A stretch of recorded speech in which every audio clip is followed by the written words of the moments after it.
Hey guys, it's Marshall from Going Gear, and today we're going to take a look at the Niteye TR20.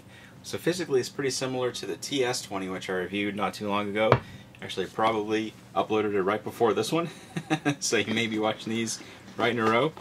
But TR20 is a rechargeable version, so instead of the side switch that the TS20 has, it replaces that with a charging port. We'll talk more about that here in just a second. Let me show you the other stuff that you get on here. Here are all the accessories.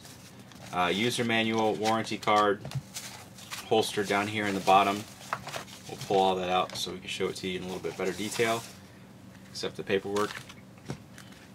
Still definitely worth a read. You always want to read the manual because you will figure out how to use the light properly and how to charge it properly, especially with this one so it doesn't blow up on you.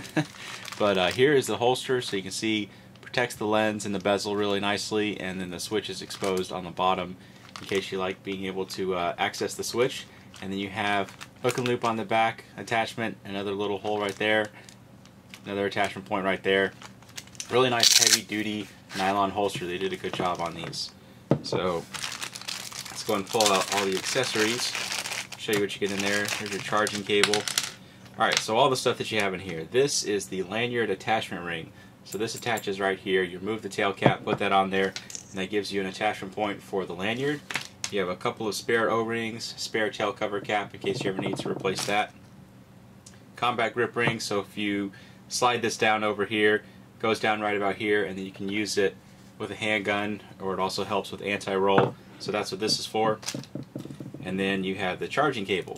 So this charges off of USB. If you're like me, you probably have about 1 million of the little adapters where you can take this and make it where you can charge it in your car or in your home. But if not, you can get them on eBay and Radio Shack and all those kind of places really inexpensively. So, of course, it'll plug into your laptop or home computer or anything else with a USB port as well. Cord goes in just like that. Other end goes into your USB port. Of course, you only want to be able to, or you only want to use this with rechargeable batteries. I know that sounds obvious, but we get that question a lot with these kind of lights. Don't try to recharge CR123s, because this will take CR123s. It'll take 2 of them, but it's meant to be used with an 18650. So that is the point of the charging cable. It does not come with a battery, but it does take a single 18650. So we're going to go and take the tail cap off. Actually, we are going to show it to you in greater detail first, just so you can see how purty the machining and anodizing is. They always do a really good job on their stuff. They're a new brand, but they've been making lights and designing lights for other companies for a long time, so they knock it out of the park in terms of the quality of everything. So Cree XML LED smooth reflector should give you some halfway decent throw in a light this size. It's not going to be great just because of the size of the LED, but it's not going to be too bad. There's that charging port, battery indicator on the other side. I got the tail cap halfway screwed off, but there's the switch on the end with their logo on it. Stainless steel on both ends, so it helps protect the light. So if you drop it, those are the 2 points most likely to hit, and it's not going to damage your light as much as if it was just bare aluminum or even anodized aluminum, because aluminum is a relatively soft metal and it gets dented up if you drop it on concrete or something like that. So stainless steel is going to help protect everything. So turn it around just so you can see the different parts. Alright, let's go and stick a battery in here. And since this is a rechargeable light, you can charge directly off the light itself. I of course recommend putting an 18650 in there because you get the full benefits of the light. Not only that, your overall operating cost is going to be a lot lower, because if you keep on replacing the CR123s in here, it's going to cost you a lot in the long run if you're using the light a lot, replacing the batteries a lot. Unless, of course, you're military or law enforcement where they just throw CR123s at you for free all day long, then I suppose there's not much of a case for using an 18650. Alright, so the interface on this guy is going to be a little bit different than what you saw on the TS20, although you can see physically they're pretty much the same light other than the switch and the charging port.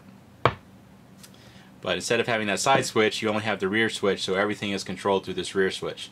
So lightly press it and you get momentary activation. And as long as you do that relatively slowly, it's not going to switch modes on you. Do it quickly, and it'll switch between the 3 different modes. So you have 2 different outputs and strobe. And it does have a memory for the 2 outputs.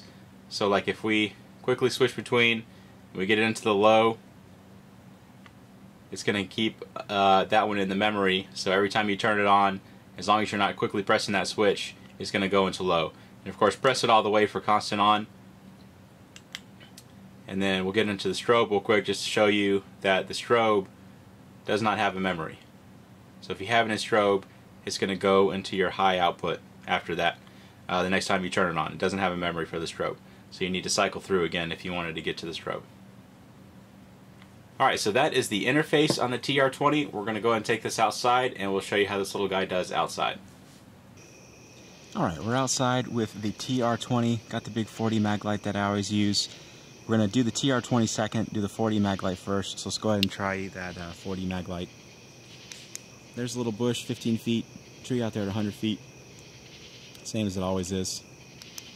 Alright, let's try out the Niteye, show you how it does. It's there. We'll actually cycle through the different outputs just so you can see up close. But that low one actually is a usable amount of light. I mean, you saw it does just fine at 15 feet. Illuminate the trail or stuff in front of you really, really well. You know, you're inside in close quarters. That's a great amount of light for that. And then you can bump it up to the high when you need it, which is fantastic for distance. You can see out at 100 feet, it does extremely well.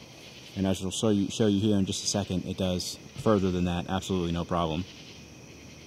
So let's go ahead and try it a longer distance. We'll show you how it does.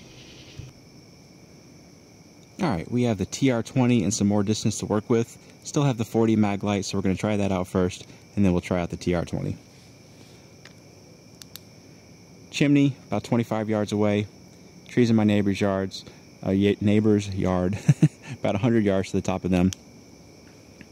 Let's try out the TR20. So there you can notice the big difference between the two. The chimney obviously lit up really, really well, and the trees in my neighbor's yard lit up extremely well, even out 100 yards to the top of them. Not too bad at all for such a compact light. I'll shine it around a little bit. So pretty cool light. Great output on it, great interface, and it's rechargeable. You can't beat that. So that is the Niteye TR20. If you like it, you can buy it from us at goinggear.com. Any questions or comments, you can reach us in the comments or at goinggear.com. And if you like the video, be sure to subscribe. We put out a lot of other flashlight and gear videos. Thanks for watching.